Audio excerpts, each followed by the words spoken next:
सूचना केवल हमारे विचार हैं, वित्तीय सलाह नहीं।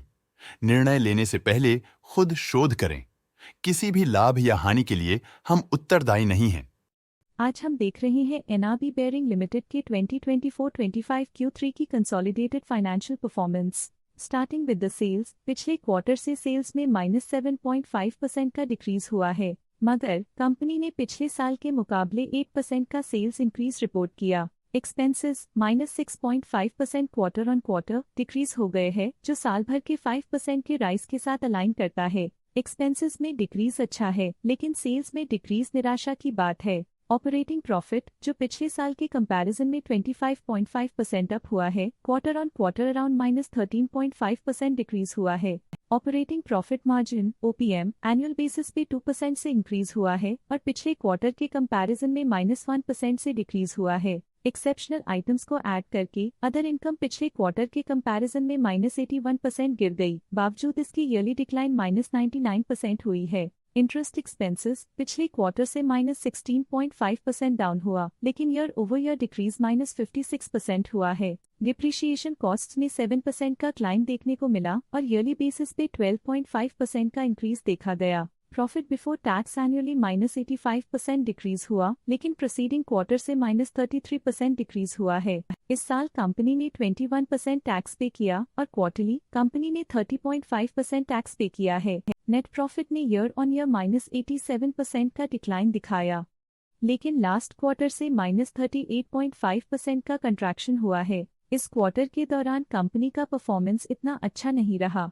नेगेटिव नेट प्रॉफिट लॉसेस को इंडिकेट करता है। वहीं अगर एनुअल एनालिसिस की बात करें तो साल के दौरान कंपनी का परफॉर्मेंस अच्छा नहीं रहा। नेगेटिव नेट प्रॉफिट का मतलब है कि कंपनी प्रॉफिट के कंपैरिजन में नुकसान उठा रही है। अर्निंग्स पर शेयर (EPS) में ईयरली -87% का डिक्रीज देखा गया, लेकिन क्वार्टरली में 39.5% की गिरावट भी नजर आई। इस क्वार्टर में कंपनी का EPS इतना अच्छा नहीं रहा। नेगेटिव प्रॉफिट कमजोर एफिशिएंसी को दिखाता है। एनआरबी बेयरिंग लिमिटेड के फाइनेंशियल स्नैपशॉट को रिव्यू करते हुए कुछ मुख्य ट्रेंड्स सामने आए हैं, जो कंपनी की परफॉर्मेंस पे रोशनी डालते हैं। दिसंबर 2021 से दिसंबर 2024 तक एनआरबी बेयरिंग लिमिटेड की फाइनेंशियल जर्नी में सबसे पहले बात करते हैं सेल्स की। इस साल सेल्स में 3% की वृद्धि हुई है और पिछले 4 सालों में 22% की वृद्धि हुई है, जो एक निरंतर अपवर्ड ट्रेंड को दर्शाता है। पिछले 3 साल से सेल्स लगातार बढ़ती जा रही है, जो मार्केट एक्सपेंशन और कंज्यूमर डिमांड में वृद्धि को दर्शाता है। अब बात करते हैं एक्सपेंसेस की।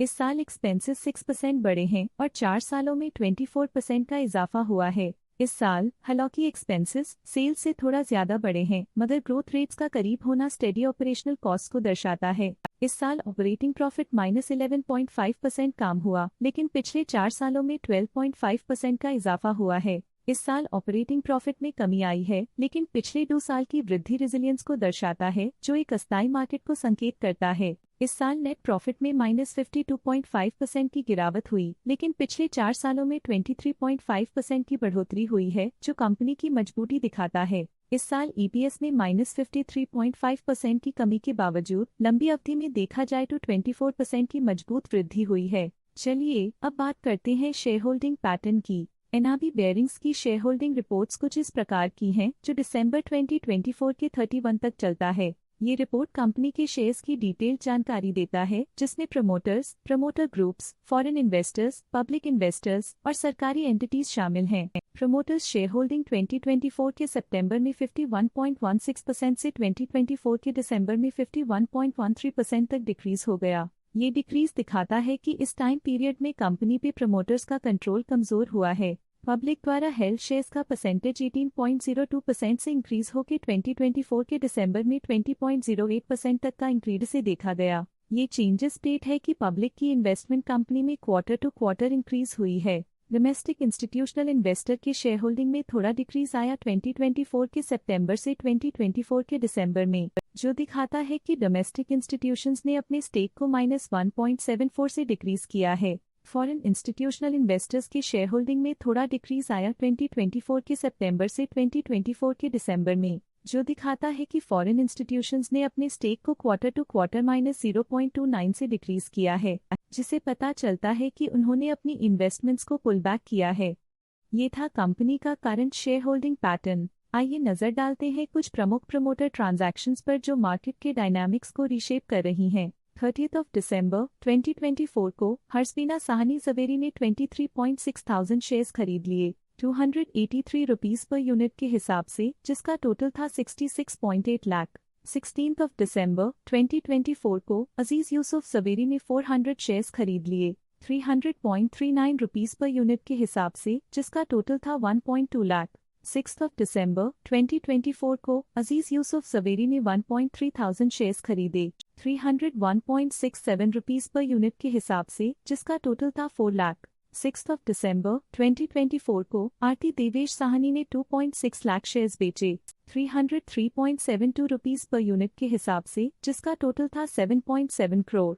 4 दिसंबर 2024 को अजीज यूसुफ जवेरी ने 1,700 शेयर्स खरीदे 290.92 रुपीस पर यूनिट के हिसाब से, जिसका टोटल था 5 लाख। 4 दिसंबर 2024 को आरती देवेश साहनी ने 2.6 लाख शेयर्स एग्जिट कर लिए 303.89 रुपीस पर यूनिट के हिसाब से, जिसका टोटल था 7.8 करोड़। 29 नवंबर 2024 को अजीज यूसुफ जवेरी ने 272 शेयर्स इन्वेस्ट किया 288.02 रुपीस पर यूनिट के हिसाब से, जिसका टोटल था 78.3 थाउजेंड। तो ये थी इस क्वार्टर की कुछ सर्वाधिक चर्चित प्रमोटर डील्स जो दिखाती है बाजार के नए रुझान। आज के लिए फाइनेंशियल सेक्टर में इतना ही। देखने के लिए धन्यवाद। स्टॉक लेटेस्ट न्यूज अपडेट के लिए चैनल को सब्सक्राइब करें और वीडियो को लाइक एंड शेयर करें।